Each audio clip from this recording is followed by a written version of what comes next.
Hello dear friends, welcome to my YouTube channel. तो dear friend, आज मैं आपको बताने वाला हूँ ये जो एसी का कैपेसिटर है उसको हम कैसे चेक करते हैं। जब ये फॉल्टी हो जाता है तो ये बेसिकली कंप्रेसर के ऊपर लगा होता है और इसने जब कंप्रेसर चलता है तो कंप्रेसर की जो मोटर होती है उसको स्टार्टअप करने के लिए हम जो है कैपेसिटर यूज़ करते हैं।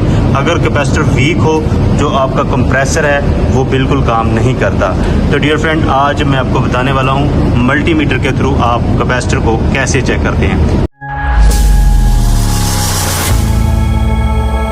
सबसे पहले आपने मल्टीमीटर को ऑन करना है और इसको सिलेक्ट कर लेना है। इधर आपको जो आइकन नज़र आ रहा है कैपेसिटर के ऊपर, और यहाँ से आपको नज़र आ रहा होगा तो माइक्रोफैरड या नैनोफैरड, ये ऑटो पे है तो ये ऑटो पे ही रीडिंग उठा लेगा। ये देखें, इसके ऊपर लिखा हुआ है कि ये जो रीडिंग है ये 30 माइक्रोफैरड तक इसकी रीडिंग आ जानी चाहिए।